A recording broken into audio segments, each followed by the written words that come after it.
Welcome in, welcome back. Hopefully everyone had a fantastic Thanksgiving weekend. We certainly did here in the OUA. A ton of great games. Playoff seeding becoming a bit more sorted. Not really. There's still a logjam, but some teams are certainly making their cases for why they should make the next level.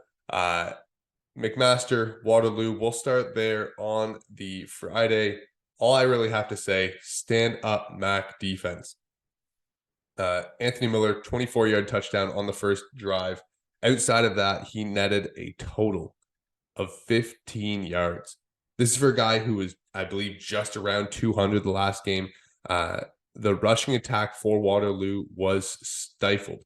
And as a result, they found themselves into a big hole at halftime, and they had to start swinging for the fences. Nick Orr ended up with 2 picks. Nolan Caban had a touchdown. There was a fumble by Anthony Miller as well. So 3 turnovers. McMaster's defense played with their hair on fire, it seemed, all game. But they were allowed to, because special teams player of the week, their punter, Michael Horvat, 42-yard average on punts, including 4 inside the 20, 1 touchback.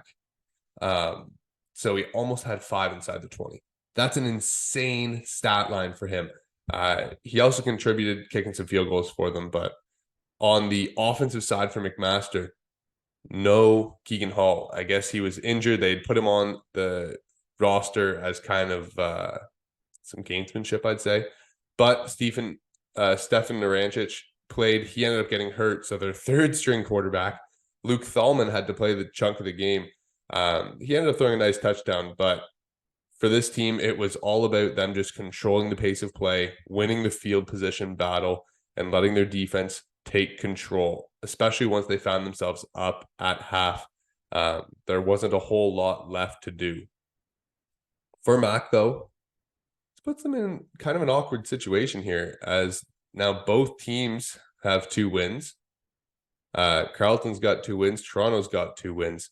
And a lot of them are going to be fighting, well, the 4 of them are going to be fighting for that final couple playoff spots.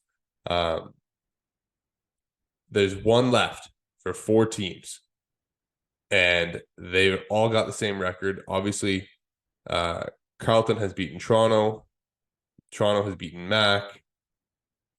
There's a lot going on here, but for this final playoff spot, we've got a logjam. It's becoming a bit more clear that, Guelph and Ottawa, they've got a tough schedule coming up, but those last couple playoff spots have a lot of teams kind of vying for them. I think Queens will be able to piece themselves into the postseason and get that 4 seed locked up. But for the rest of the teams, it's going to be a mixed match. It's going to be a jumble. It's going to be fun to watch, and we're going to be here for it. Of course we are. So let's move on now to those Queens Golden Gales, and shout out to the Queens offensive line. In case you didn't see, Alex Freakin's still out with his wrist injury. The game plan for Queens was run the damn ball. I feel like Sandra Bullock in The Blind Side, run the dang ball, Bert. Queens must have had someone yelling that all week long in practice, because Coach Snyder, Coach Flaxman dialed up 367. Yes, 367 rushing yards. They threw the ball 9 times. Russell Weir had a few dropbacks they ended up scrambling on, which, added an extra dimension to Carleton of like, oh my, we've stopped the run. Okay, we put them in a passing situation. Quarterback's starting to scramble on us. But Jared Cesari, 26, 231, a second straight week over 200 yards. Anthony Souls also added 98 and 3, which did not seem like he was raking in 98 yards. He was just kind of coming in relief for Cesari and ripping off big runs all on his lonesome. So Souls gets all the TD. I got a nice text from Connor from Basic Training. Heart and Souls. That's all it read. And he certainly was right. 3 touchdowns on the day. For Carleton, God, their offense is good. God, their offense is fun. Tristan LaFave, they sling the ball around the park. Kasim, Mafuta, Aiden Arnott-Smith, Tristan Reddy, Hunter Brown. I think that this collection of receivers is good enough to keep them in any game. And for a while, it was keeping them in this game against Queens. But where they struggle is finding balance. Maybe they will rip off a big run with Alex Gale or Josh Ferguson, get them into second and short. But what do they do then? Because they haven't really established the run all game, but now they're in a high percentage run situation. And they usually end up trying to double down. And that's where Queens would get them and say, okay, well, that 8-yard run was kind of an aberration. We're going back to stuff you. And it ended up being true. Like Ferguson had an 8-yard carry, finished with 15 total yards. Gale had a 7-yard carry, finished with 19 total yards. I will say this game turned on one play in particular. Aiden Arnott-Smith fumbling the ball on the 2-inch line.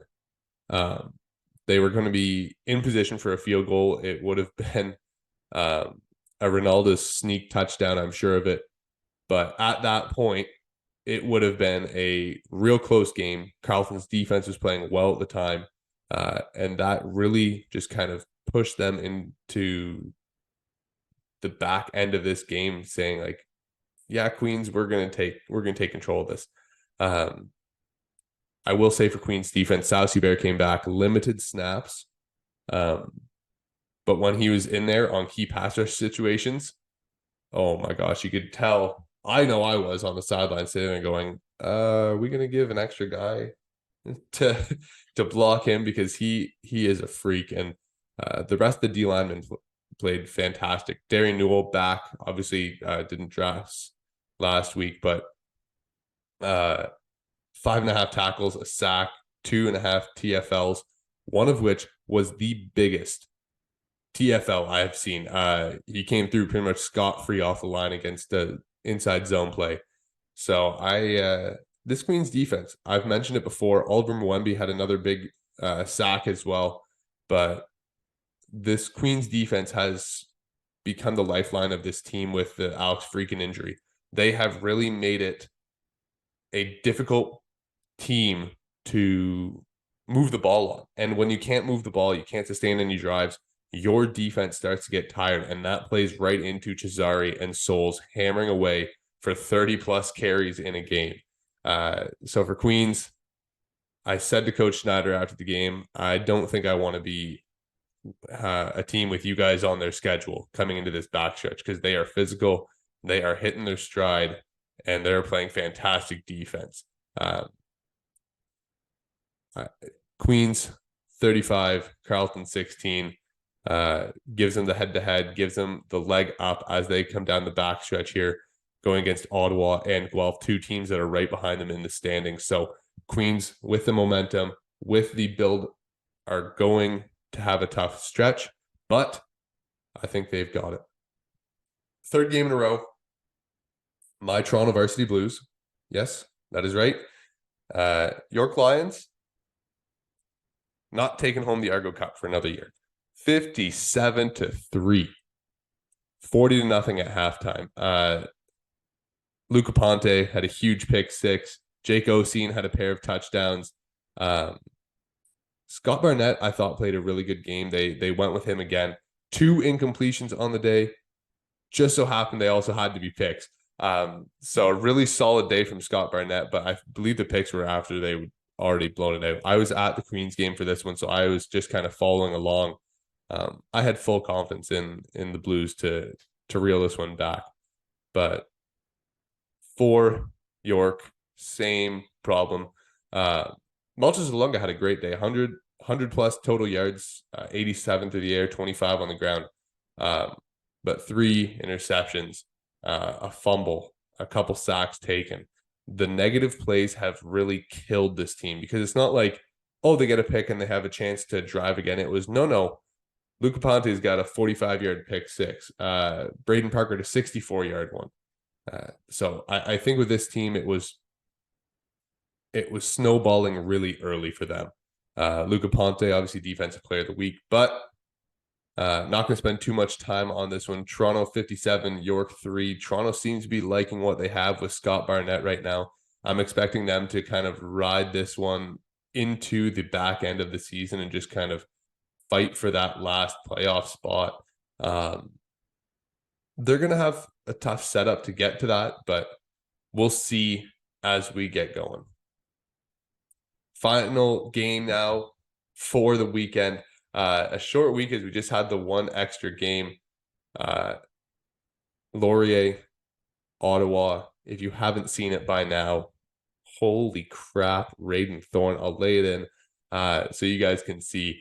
But after a tight game, it was 11-19. Raiden Thorne goes full extension in the back of the end zone. That was where the game really turned. It was okay. Yeah, we're here. We're awake. Let's keep moving here, guys. From that point forward, it seemed like it was Laurier just kind of putting it in cruise control. My one comment the next day to an Ottawa alumni, that was the most unassuming 38 points I've ever seen scored. It looked like Laurier was in cruise control, quite frankly. 35 first downs, 500 yards of total offense, 276 on the ground, 257 on the air. Like they had an interception, but they had a sack as well. They gave up. This was just a cruise control game. Quentin Scott, 15 for 194 and a touchdown, 13 yards a carry, offensive player of the week. It was just kind of easy. They'd hand the ball off to Nelms or Scott, and it was 5 or 6 yards before they're getting first contact. And I know when you look at the stat sheet, you're going to say, oh my God, Max Charbonneau keeping up this fantastic pace, 8.5 tackles, 7 of those were assisted tackles. Yeah, because his D-line was getting shredded to the point where he had to make first contact.